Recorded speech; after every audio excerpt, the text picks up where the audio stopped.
de indulto. Vamos a conversar con el abogado Claudio Nash, quien es coordinador de la Cátedra de Derechos Humanos en la Facultad de Derecho de la Universidad de Chile, presidente de la Fundación Diálogo Jurisprudencial, ahí sí lo dije. Bienvenido, Claudio, muchas gracias por estar esta mañana en La Voz de los que Sobran.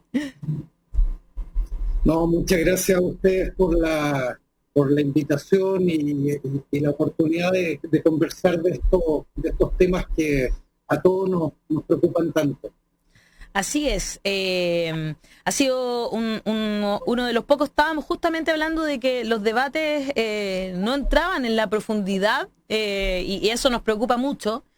Y por eso este debate, por lo menos el que tiene que ver con la existencia o no de presos políticos en nuestro país, con una posible ley de indulto o una amnistía, como están pidiendo los familiares de los detenidos de la revuelta, ¿verdad? Nos parecía muy interesante empezar a entregar diversos análisis y distintos puntos de vista. Y el tuyo, Claudio, ha sido muy importante para esta conversación que se ha dado al menos en redes sociales y por eso queríamos tenerte esta mañana. Por ejemplo, queríamos conversar sobre, ¿existe prisión política en Chile democrático? ¿Qué piensas tú, Claudio Nash? Sí, mira, Alejandro, yo creo que este es un tema clave hoy día y da cuenta de la crisis en la que estamos insertos ya desde hace más de un año.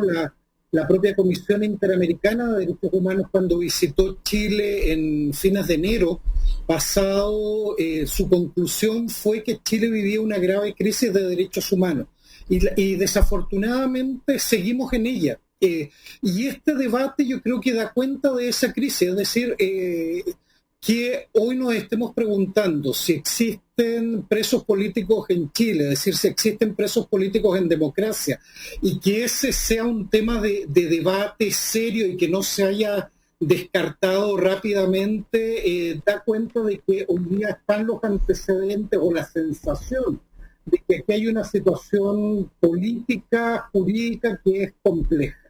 Y en ese sentido yo creo que el gran riesgo es el descarte fácil del tema. Yo creo que no ha habido una contribución de quienes debieran aportar a la discusión. Creo que las declaraciones del Defensor Nacional, la carta de la Fiscalía, de los fiscales nacionales también, de la Fiscalía Nacional, en esta materia no contribuyen, porque decir que no hay nadie que esté siendo perseguido por sus ideas políticas no aporta elementos de juicio suficientes. ¿En qué sentido? Ustedes tienen ahí la imagen de un artículo que publicó CIPER justamente anoche, donde lo que yo trato es de entregar elementos de juicio que permitan abordar este tema con una perspectiva de derechos humanos. Y la conclusión ahí en el texto es la siguiente, que esta definición es una categoría jurídica y política, no está definida en ningún tratado, por ejemplo, de derechos humanos donde se defina que es un preso político, y se ha ido construyendo con distintos elementos. Ya hay resoluciones del Parlamento, está el informe de la Comisión de Prisión Política y Tortura de Chile. Es decir, este es un debate que ya lo hemos dado. ¿Y qué dice eso? Aquí hay dos formas de calificar a alguien como prisionero político. Uno es quien está preso o perseguido por sus ideas políticas. Esa es una opción. Pero además hay otra opción, que es quienes están siendo investigados, están prisioneros por hechos conexos con actividad política, o bien que han cometido delitos comunes, pero que en la persecución de esos delitos comunes hay una discriminación, hay violaciones de derechos humanos con motivación de tipo político. Entonces, si uno ve en el caso de Chile, hay que analizar varios más elementos de simplemente la formalidad de por qué se están llevando adelante investigaciones. Hay que mirar contexto, hay que mirar legislación aplicable y sobre todo hay que ver si a esas personas se les están garantizando debidamente sus derechos o no. Claro. Hoy día publicamos nosotros este artículo que queríamos aprovechar de compartir contigo también, que se llama Ayunar como forma de luchar. Familiares de los presos de la revuelta se organizan para conseguir el indulto. Dentro de ellos hablan más bien de amnistía que de indulto. Es como que, porque dicen que la amnistía como que englobaría a quienes están formalizados y quienes ya están declarados culpables, digamos. Ahí hay un matiz, hay una diferencia entre el... Aprovecho de preguntártelo de inmediato, entre indulto y amnistía.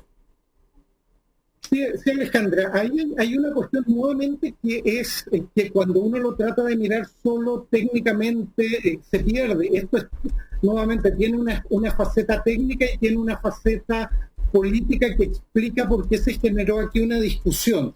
Técnicamente, claro, los indultos se entiende que es una forma de perdonar la pena. Alguien que ya ha sido juzgado, ha sido sancionados, se indulta, es una forma de perdón de la pena. Perfecto. La amnistía es más amplia en el sentido que lo que se hace es borrar el delito, es decir, aquí no ha habido delito y por lo tanto no solo quienes han sido condenados pueden acceder al beneficio, sino que también quienes están siendo investigados. Pero eso que es muy técnico no sirve para el contexto chileno. ¿Por qué? Porque ahí hay un elemento político.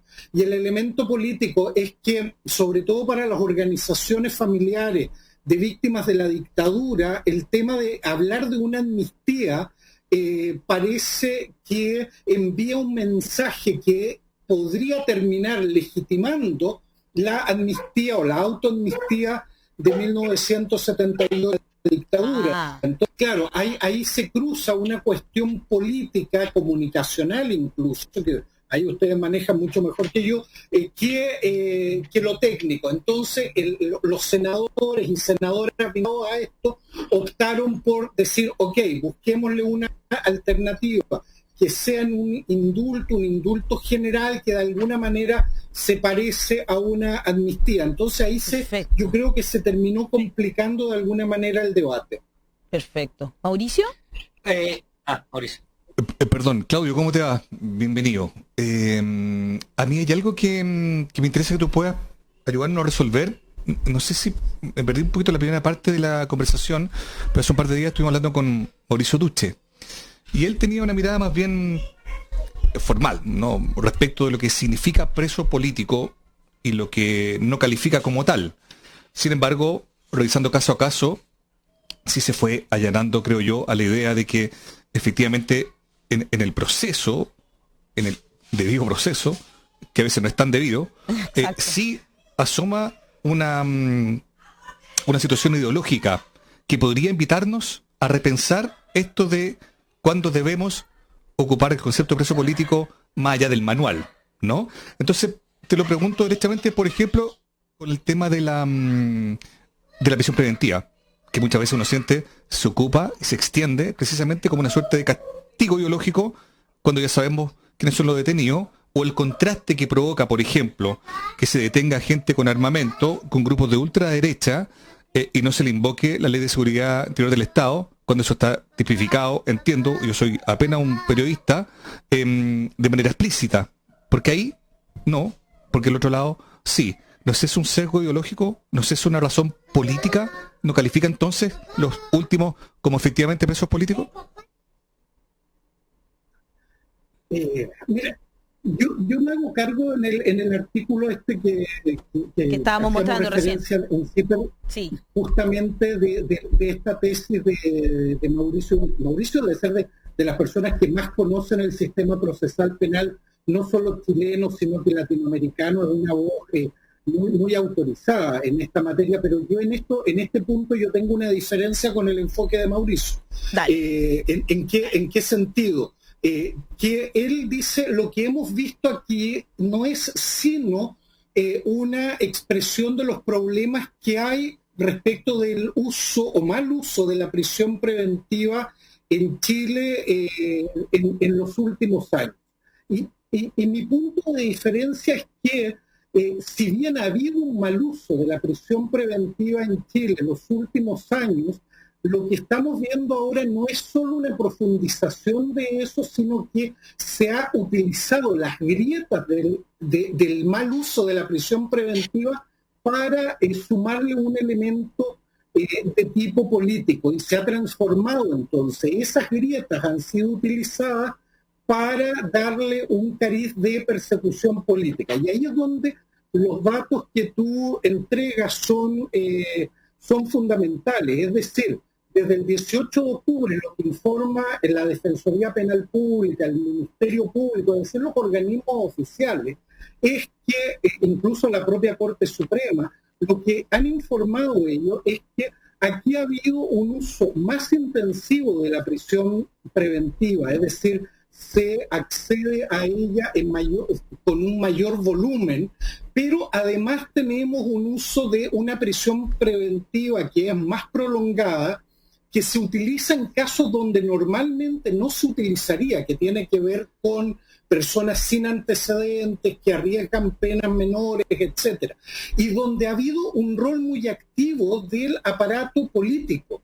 Hay casos donde el Ministerio Público no ha solicitado la prisión preventiva y quien ha insistido en ella ha sido un órgano político como es el Ministerio del Interior. Todos recordamos las declaraciones del exministro del Interior, Blumel, cuando presionaba directamente a los tribunales para que impusieran prisión preventiva respecto de quienes eran sindicados como miembros de la primera línea. Claro. Tenemos una resolución de la Corte de Apelaciones de Santiago que inéditamente se autoconvocó para dejar sin efecto una resolución de un juez de garantía, del juez Urrutia, para justamente dejar sin efecto prisión, medidas cautelares menos intensas que la prisión preventiva en el marco del COVID de justamente personas sindicadas como miembros de la primera línea. Entonces, esto no es simplemente las grietas normales del mal uso de la prisión preventiva,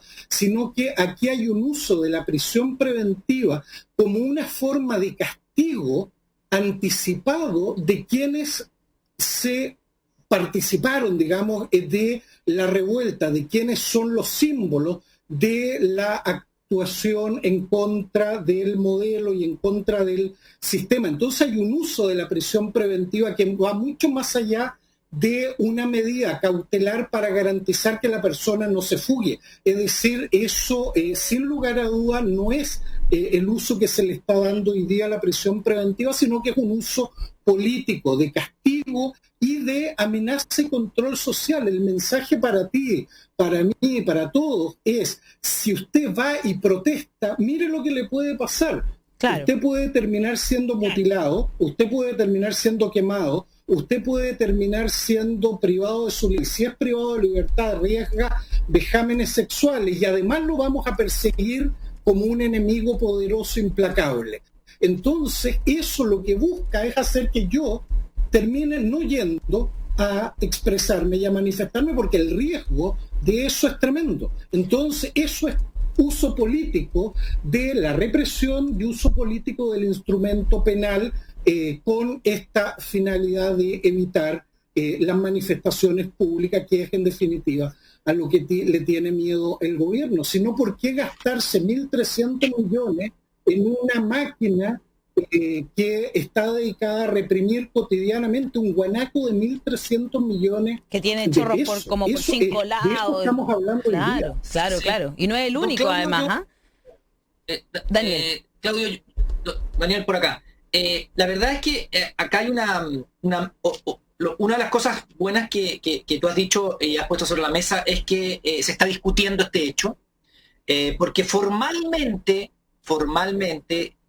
nosotros los abogados deberíamos decir que no hay presos políticos. Formalmente, ojo. ¿Por qué? Porque hay un fiscal... Déjame terminar un poquito.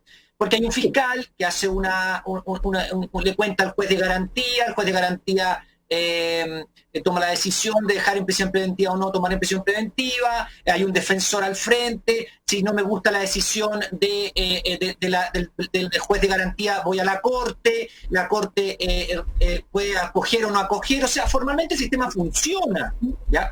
Así, pero meramente formal, porque así está, no es la dictadura en que había, no.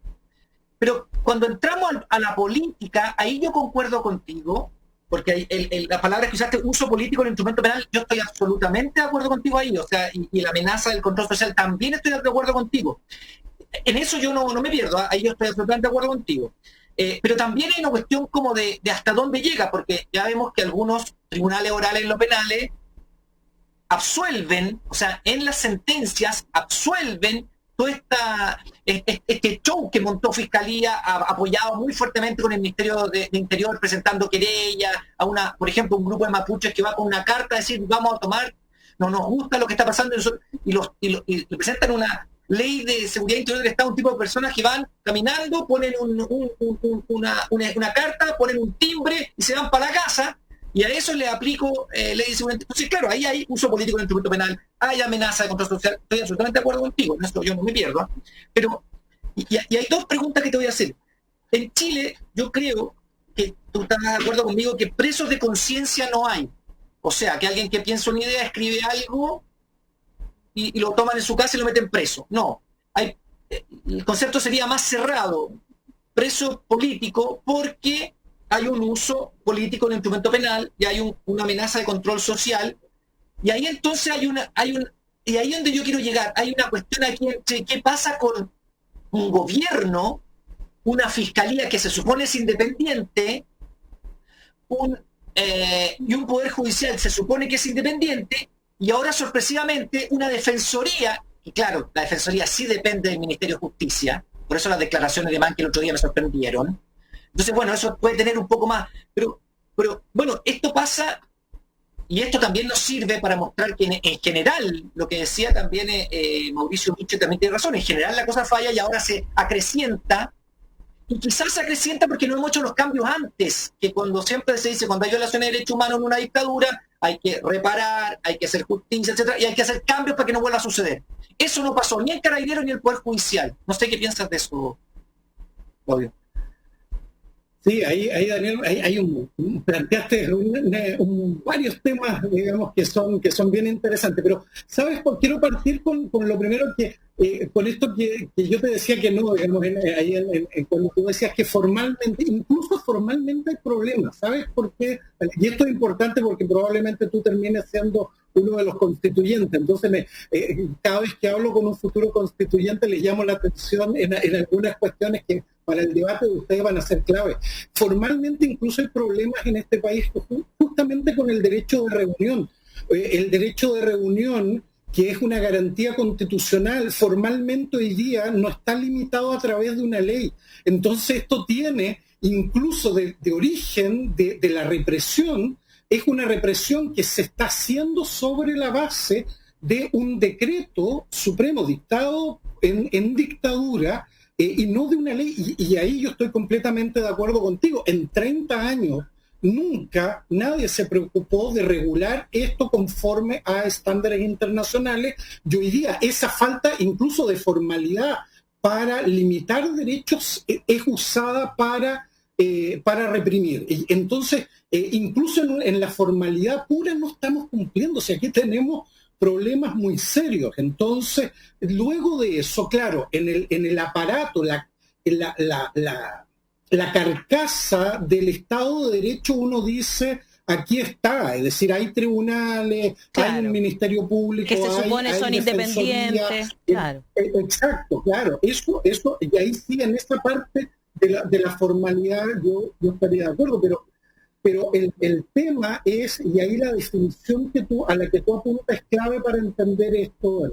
Amnistía Internacional ha sido quien ha hecho la distinción. Esa es una distinción que hace Amnistía, no está recogida en instrumentos vinculantes para los estados. Amnistía dice que hay presos de conciencia, que son quienes están presos por sostener una idea.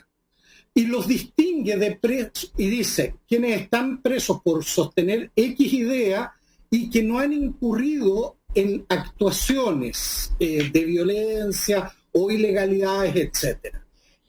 Y por otra parte está quienes serían presos políticos, quienes sí pueden haber actuado incluso violentamente, pero la persecución contra ellos se ve agravada por razones políticas. Y en ese sentido, claro, en Chile presos de conciencia no hay, pero presos políticos, que es la categoría grande, sí hay. ¿Por qué digo en la categoría grande? Porque los tratados sobre refugio, sobre migración, siempre hablan de personas para delitos políticos que han cometido solo delito político, pensar distinto, versus delitos conexos con lo político, han hecho un ilícito conectado con razones políticas, pero también quienes han cometido actos derechamente delictuales, delitos comunes, pero son perseguidos luego y agravada esa persecución por razones políticas. Eso es lo que se entiende hoy y eso es lo que hemos entendido en Chile. La Comisión de Prisión Política y Tortura funcionó sobre esa base. Entonces, y ahí es donde hay que entrar a lo que tú dices, a mirar cómo ha actuado el gobierno, y ya lo tenemos claro, ha tenido una agenda represiva. Las tres leyes que hoy día estamos discutiendo, y aprovecho el espacio porque esto es clave, que hay que pararlas. Uno, la ley sobre Fuerzas Armadas e Infraestructura Crítica, que transforman a las Fuerzas Armadas en un actor represivo cotidiano. Segundo, la ley de inteligencia, que reforma el sistema y lo hace bajo la lógica del enemigo interno, y el enemigo interno es quien protesta, quien se manifiesta. Los y tercero, dirigentes sociales. Exacto. También, ¿no? Claro.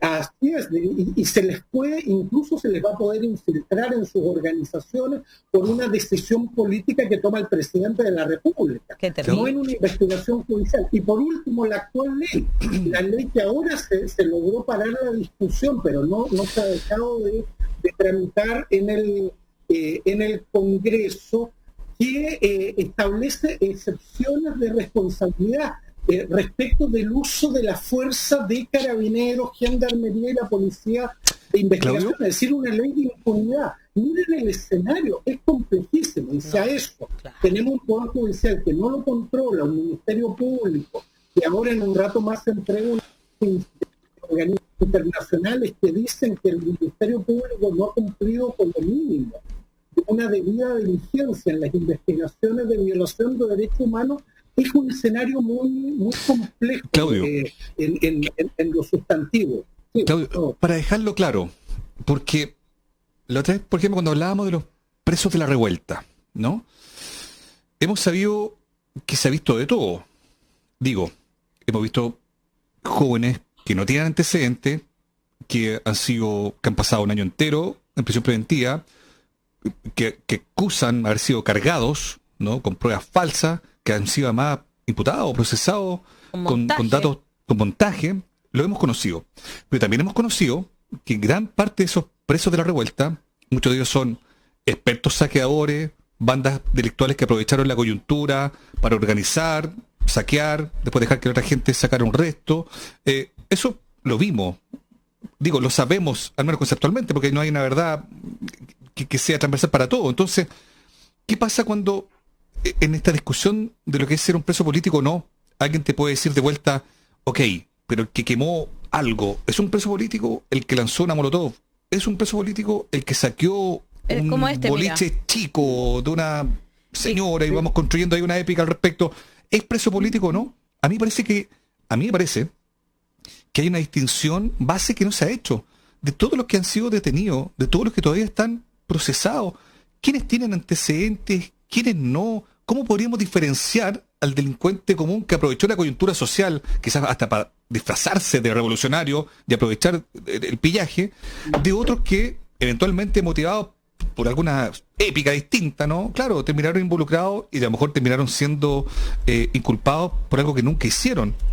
¿Cómo hacer esa distinción base sin que se nos confunda o que de vuelta alguien te diga, claro, pero con tu argumento, hasta el que tiene una molotov es un preso político?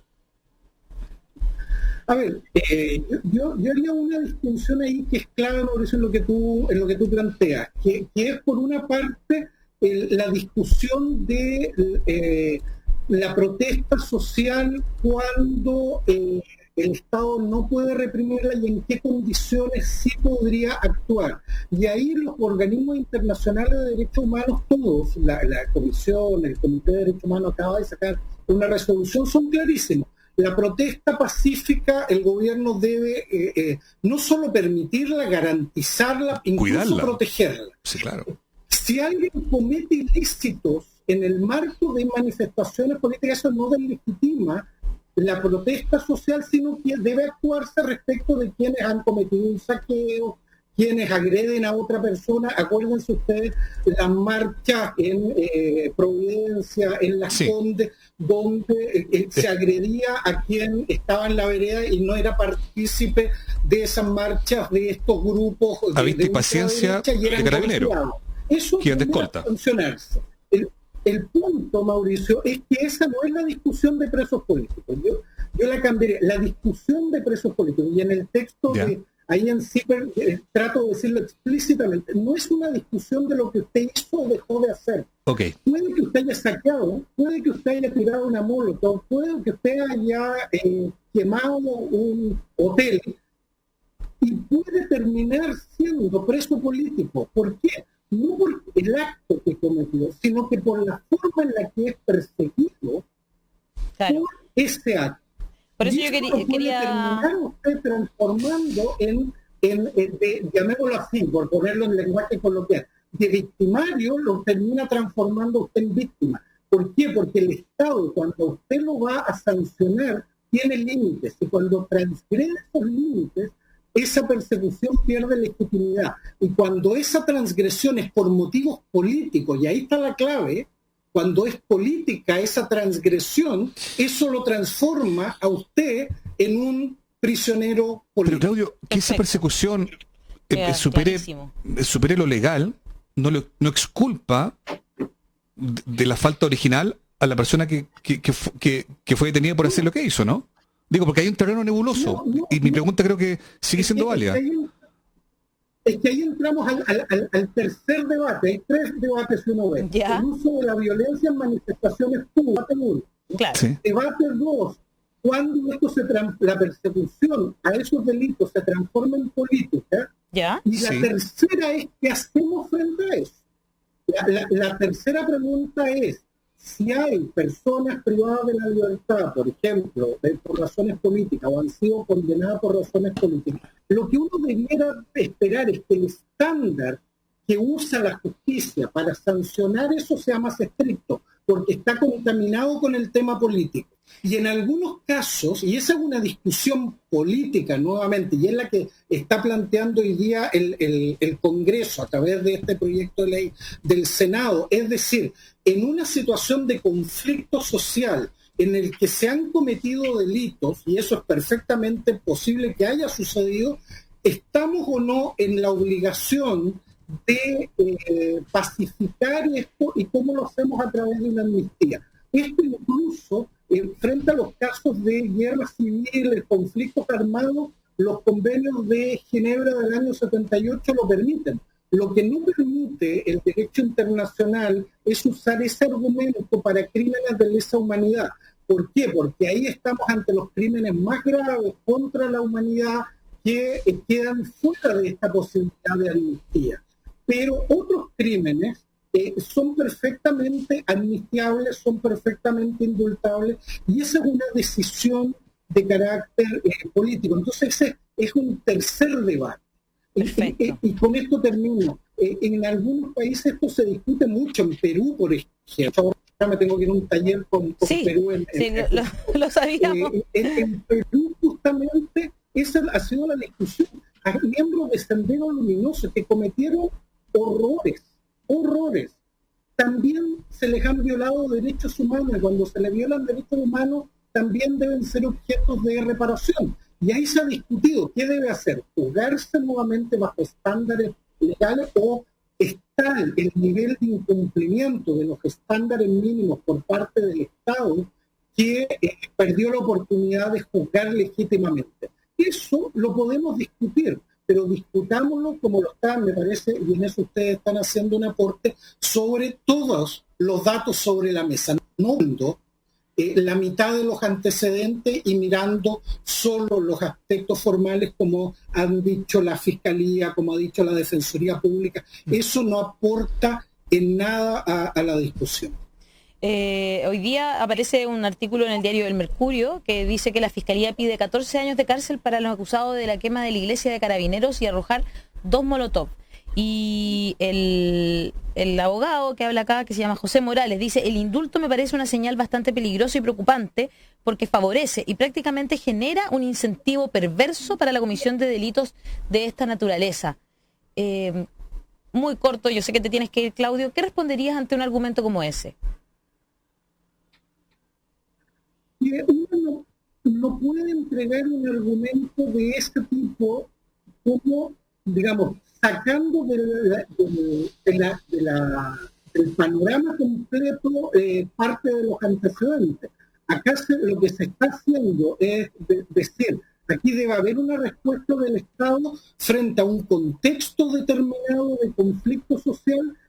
Frente a ese conflicto social ha habido, porque sigue habiendo, un cuadro de graves, masivas y sistemáticas violaciones de derechos humanos a un grupo de personas. En ese contexto se le ha perseguido de una manera agravada por razones políticas, y eso, a ese grupo estamos buscándole una solución como país en términos de qué hacemos cuando como sociedad deslegitimamos la actuación del Estado de perseguir los delitos a través de estas prácticas represivas con razones políticas. Entonces, si uno explica bien cuáles son los antecedentes, obviamente no estamos diciendo usted salga a saquear porque es una buena forma de hacerse de recursos económicos.